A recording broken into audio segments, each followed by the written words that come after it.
Estimados alumnos, sean bienvenidos una vez más ya a la unidad número 3 del módulo de Organización Sanitaria Asistencial del programa de Maestría en Ciencias de Enfermería. En esta ocasión corresponde de alguna manera analizar la demanda de la asistencia sanitaria, que tiene aspectos fundamentales que tenemos que revisar, contribuyen a esta demanda. El objetivo de esta unidad es analizar la importancia de la demanda de la asistencia sanitaria y sus implicaciones en la toma de decisiones en materia de salud.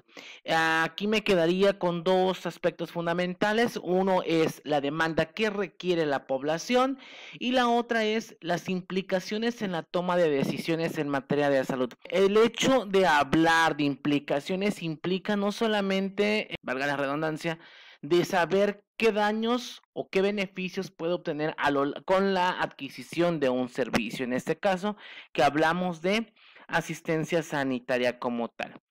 A lo largo de esta unidad vamos a revisar conceptos básicos, la teoría del consumidor, la utilidad, la restricción presupuestaria, la sensibilidad de la demanda ante los cambios del precio. Tenemos el primero, conceptos básicos. La demanda de la asistencia sanitaria forma parte de la función del bienestar de cada individuo.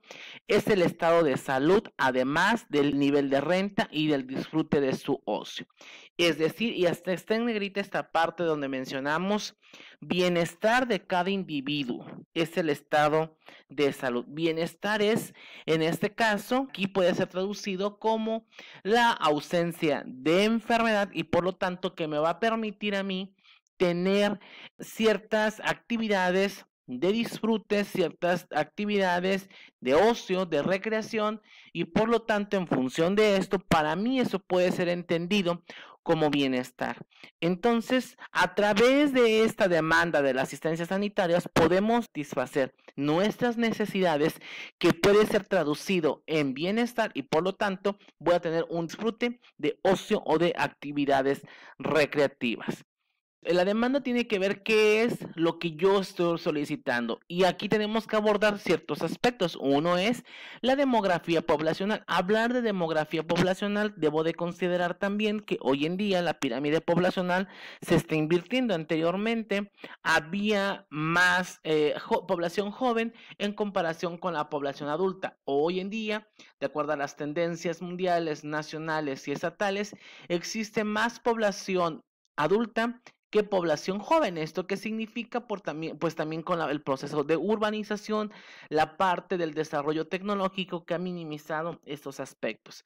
Tenemos que ver también aquí la morbilidad o epidemiología. Hoy en día también están apareciendo nuevas enfermedades y aquí tenemos que resaltar dos aspectos, las enfermedades emergentes y las enfermedades reemergentes. Entonces tenemos que hablar de las enfermedades no transmisibles y de las enfermedades transmisibles, los cuales nos van a permitir a nosotros tener una idea mucho más clara, mucho más precisa de lo que es este panorama epidemiológico. El panorama epidemiológico, debemos de saber cuántas personas se enferman, cuántas personas mueren, de qué están muriendo, en qué edades están muriendo y cuáles son los factores asociados que pudieran contribuir a la presencia de las causas de morbimortalidad. En ese sentido, pues es muy importante poder comprender este proceso epidemiológico o esa transición epidemiológica que estamos teniendo hoy en día, que es derivada de todos los procesos económicos, políticos, sociales, pero también que va en función del panorama epidemiológico. El siguiente aspecto es la utilización de los servicios de salud o necesidades de atención médica. Esto va ligado con la población, la demografía, va ligado con la morbilidad y va ligado también con los servicios que estoy ofertando. Los diferentes modelos de prestación de servicios de salud, en ese sentido, pues ya lo habíamos revisado en una de las unidades anteriores. Hablamos de servicios de salud públicos o privados. Tiene que ver también el crecimiento económico y el crecimiento relacionado con el gasto de la salud.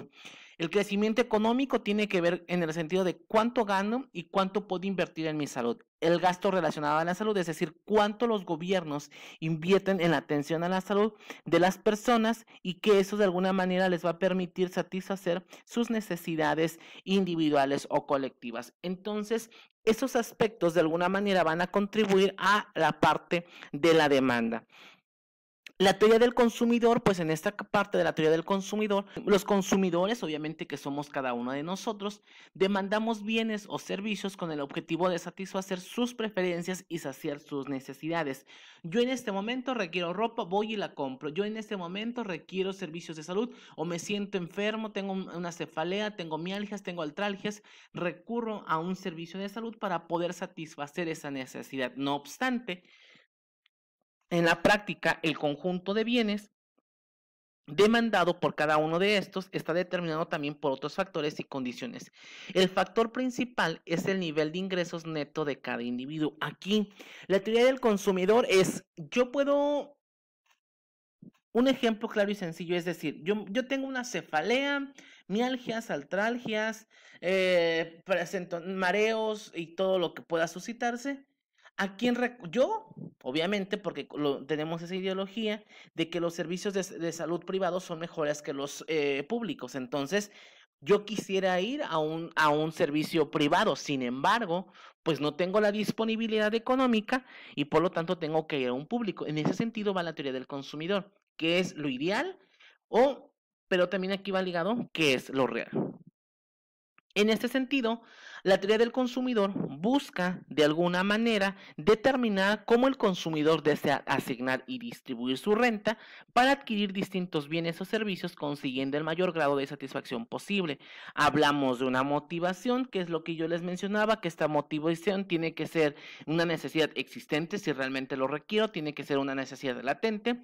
La decisión de la compra, que aquí tiene que ver con un comportamiento o el patrón de la compra y las preferencias que yo tengo. La decisión y las preferencias van a decidir ese patrón de compra.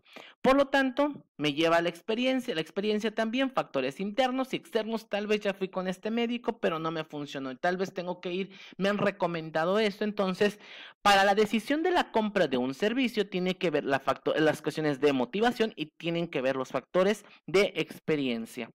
La teoría del consumidor, entonces, aquí yo les hago estas preguntas. ¿Por qué los diamantes son más valorados que el agua con respecto a los beneficios que proporcionan? Obviamente, un diamante es algo mucho más pequeño, pero es algo más caro. El agua existe más y es algo mucho más valioso que requerimos para subsistir. Entonces, ¿de qué depende ese valor que nosotros le estamos asignando a ese bien? ¿A un diamante o al agua? ¿Por qué el futbolista es más valorado que un profesor?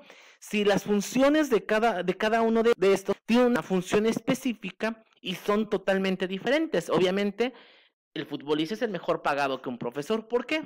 Porque es el valor que le estoy dando a esa persona, estoy comprando sus servicios. Cuando hay una falla de energía, los precios de las fuentes alternativas de calor aumentan. A las cosas que realmente le tendríamos que dar valor, no se lo proporcionamos en el sentido de que, ¿por qué estamos ocasionando ese tipo de situaciones? En 1980 las computadoras tenían precios elevados, actualmente han reducido su precio y el consumo es mayor. A eso le vamos a llamar una elasticidad al precio. Entonces, cuando un producto es nuevo, obviamente el costo es mayor. Cuando este producto se multiplica o varios proveedores están proporcionando este mismo servicio, obviamente el costo es menor. En función de esto se deriva la teoría del consumidor.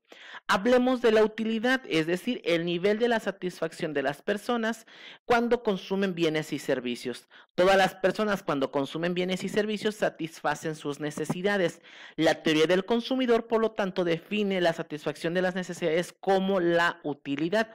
Es decir, yo ya me compré estos zapatos, ¿qué tan útiles son en mi vida cotidiana? En ese sentido, el valor de la utilidad va a depender de la satisfacción de las necesidades que tenga cada persona.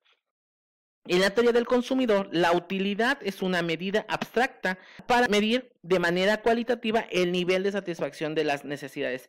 Es decir, tal vez estos tenis que me ofrecieron en la televisión, que me visualizaron, que escuché que son muy buenos, pues bueno, me los tengo que probar y en función de esa utilidad, pues yo voy a decir que si realmente funcionan o no. La restricción presupuestaria es una recta del balance, es el conjunto de todas las combinaciones posibles de bienes o servicios que toman sus precios como dados, agotarían exactamente el ingreso del consumidor. En ese sentido, pues hablamos de que para poder proveer o para poder proporcionar un servicio, en la mayoría de las ocasiones, no tenemos el ingreso adecuado y por lo tanto, esto nos puede llevar a que este servicio que vamos a brindar sea un poco más elevado. En esta parte también, en la práctica, el consumidor suele tener bienes y servicios que de alguna manera en los cuales puede elegir un monto fijo. La recta del balance representa las combinaciones de bienes o servicios que son alcanzables para el consumidor. Si el consumidor se gasta todo su ingreso, se ubicará sobre la recta del balance. Si gasta menos, se ubicará por debajo de ella. Entonces, ¿qué quiere decir con esto? Que podemos tener como que un balance de de los ingresos que tengo y lo que yo pudiera gastar. Y por último, tenemos la sensibilidad de la demanda ante los cambios. Por ejemplo, vean, el precio de un producto, ahí podemos observar, se va a determinar en función de todos los factores que pudieran intervenir en ello. En la segunda imagen ustedes tiene 800 pesos. En la imagen sandía cuesta 1000 pesos, son más grandes. En la otra están más económicos, 900, pero están un poco más pequeños. Entonces, ¿qué es lo que buscamos? Y en la tercera imagen podemos visualizar que existen 3 productos. Es el mismo, pero tiene diferente proveedor, diferente marca, que de alguna manera pues hace que su valor sea un poco mayor o menor. En ese sentido, hablamos de demanda de los servicios de salud.